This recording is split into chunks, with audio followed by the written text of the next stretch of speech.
Okay, this is part 2 of the recap from Bible study. Had a wonderful blessing. My mom got here safe and sound from Canada. She had a little bit of car trouble that delayed her a bit, but we're very glad that she made it here safe and sound. Okay, so we are on point 5 of Mary and Joseph and talking about how they were yielded. So number 5, if you're in your book, it's page 9. Joseph and Mary witnessed the unlimited power of God. And God the Father sent God the Son to earth with the goal of redeeming souls of humankind. And think about that amazing transaction. No one else would qualify for this task, and only God can make our redemption possible. The birth of Christ proved that God specializes in transforming impossibilities into realities. Isn't that a great statement? Transforming impossibilities into realities. When we experience miraculous victories, all the glory belongs to God, just as his word states. There is nothing impossible for God. And what a wonderful thing. There's so many times in our lives that we just think that our situation might be impossible, but with God, all things are possible. Okay, so that was the section called, let me see.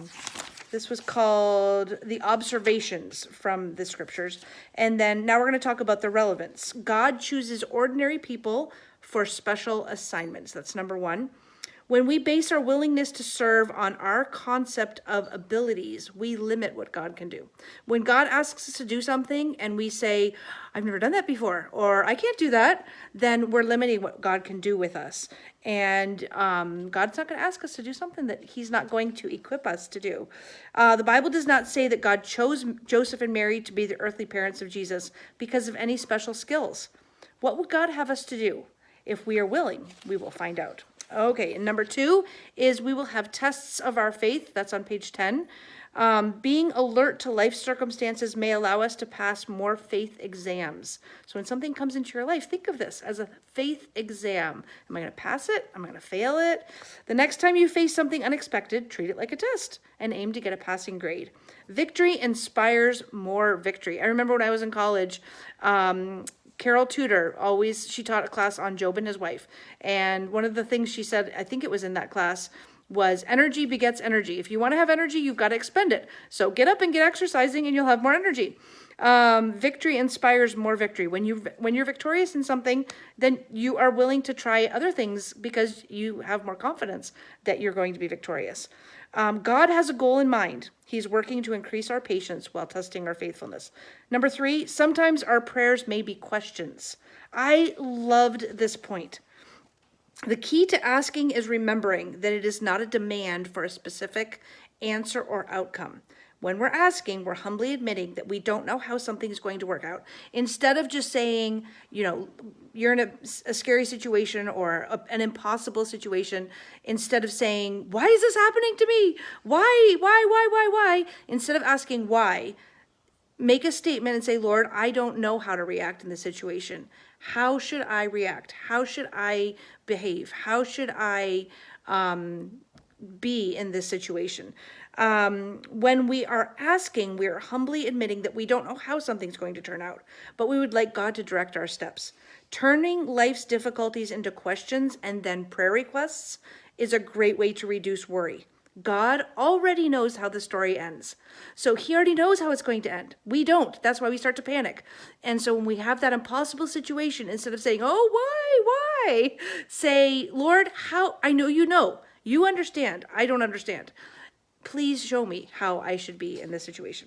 On page 12, number 4, yielding to God is a sign that we want his will for our lives.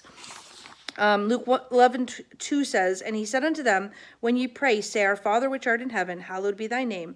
Thy kingdom come, thy will be done, as in heaven, so in earth. And of course, we all want God's will for our lives.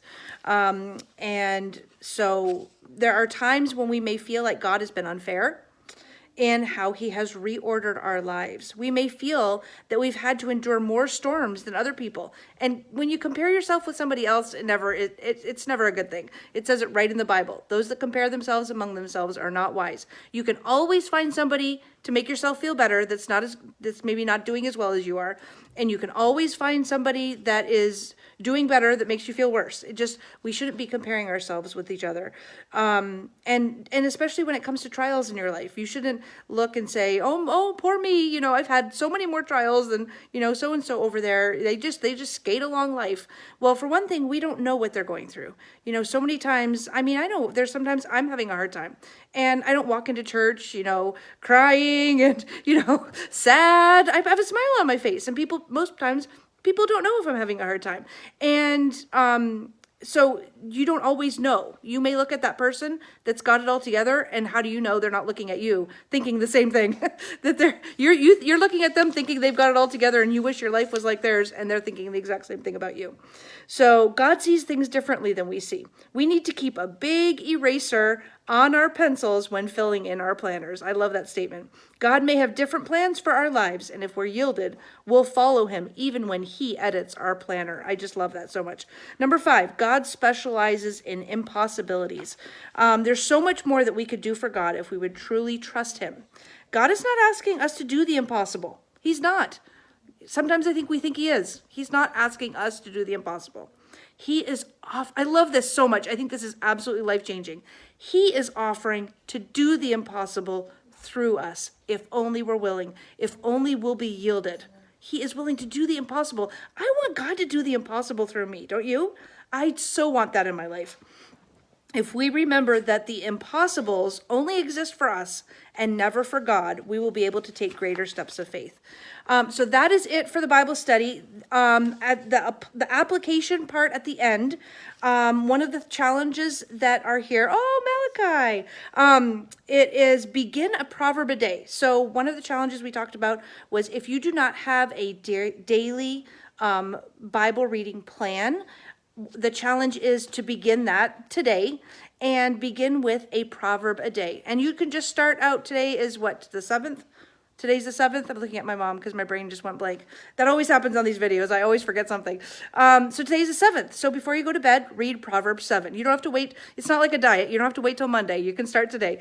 Begin a proverb a day. That's the first challenge. And then the second, our application, not really a challenge, the application section. And then in preparation for next week, we are reading Luke 1:5-25.